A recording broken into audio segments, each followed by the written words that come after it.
நண்பர்களே, இந்த வீடியோவில் நம்ம செய்தித்தாள்களில் வெளிவந்த தேர்வுக்கு தேவையான மிக முக்கியமான குறிப்புகளை நம்ம பார்த்தோம். முதல்ல புலம்பெயர் தொழிலாளர்களை பற்றிய குறிப்புகளும், இரண்டாவது மனநலம் சம்மந்தப்பட்ட குறிப்புகளையும் நம்ம பார்த்துருவோம். இப்போ புலம்பெயர் தொழிலாளர்கள் பற்றிய குறிப்புகள் பார்த்துருவோம். இப்போ மாநிலங்களுக்கிடையே இடம்பெயர் தொழிலாளர்களுக்கான சட்டத்தின்படி, அதாவது மாநிலங்களுக்கிடையே இடம்பெயர் தொழிலாளர்கள் சட்டம் எந்த ஆண்டு இயற்றப்பட்டதுன்னு பார்த்தீங்கன்னா, அதாவது இன்டர்ஸ்டேட் மைக்ரண்ட் ஒர்க்மென் ஆக்ட் 1979, அதாவது 1979ஆம் ஆண்டு இந்த சட்டம் இயற்றப்பட்டது. இது ஞாபகம் வச்சுங்க, தேர்வில் கேட்கப்படலாம். ரெண்டாவது, அமைப்பு சாரா தொழில்துறை நிறுவனங்களுக்கான தேசிய ஆணையம், அதாவது NCEUS. இந்த ஆணையம் 2007ஆம் ஆண்டு உருவாக்கப்பட்டது. அதாவது இதுக்கு குறிக்கிறாங்க. அடுத்தது, இந்த அமைப்பு சாரா தொழில்துறை அப்படின்னு பார்த்தீங்கன்னா நண்பர்கள், இந்த கட்டிட வேலை, அப்புறம் முறை சாரா கம்பெனி இல்லாத தொழிலில் ஈடுபடுபவர்கள் அமைப்பு சாரா தொழிலாளர்கள் என்று அழைக்கப்படுகிறார்கள். இப்போ அடுத்தது பார்த்திங்கன்னா, அமைப்பு சாரா தொழிலாளர்களுக்கான சமூக பாதுகாப்பு சட்டம், அதாவது unorganised workers social security act 2008ஆம் ஆண்டு இயற்றப்பட்டது. சரிங்க நண்பர்களே, இதையும் நோட் பண்ணி வச்சுக்கோங்க, தேர்வில் கேட்கப்படலாம்.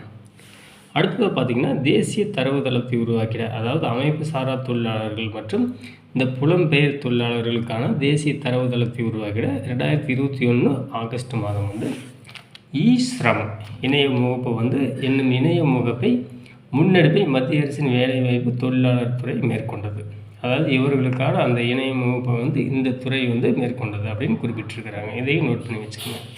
இப்போ நம்ம மனநலன் பற்றிய குறிப்புகளை பார்த்துருவோம். இப்போ நோட்ஸை பார்ப்போம். உலக அளவில் பதிவாகும் ஒவ்வொரு 100 உயிரிழப்புகளில் 1க்கு தற்கொலை காரணமாக இருப்பதாக தரவுகள் தெரிவிக்கின்றன.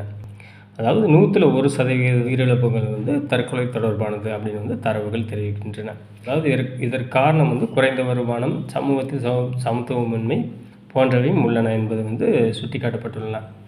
இப்போ அடுத்த குறிப்பு பார்த்திங்கன்னா, இந்தியாவில் மனநல மருத்துவ சட்டம் 1987. அதாவது இந்தியாவில் மனநல மருத்துவ சட்டம் முதல்ல 1987ஆம் ஆண்டு இயற்றப்பட்டது. அது நீக்கப்பட்டு 2017 மனநல மருத்துவ பாதுகாப்பு சட்டம் கொண்டு வரப்பட்டது.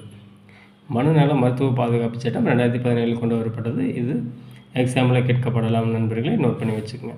இப்போ அடுத்த நோட்ஸ் பார்த்திங்கன்னா, தற்கொலை முயற்சியில் ஈடுபடுபவர்களை குற்றவாளிகளாக கருதும் இந்திய தண்டனை சட்டப்பிரிவு 309, அதாவது தற்கொலை முயற்சி ஒரு குற்றம் என்று இந்திய தண்டனை சட்டப்பிரிவு கூறுகிறது நண்பர்களே. அதாவது 309 கூறுகிறது.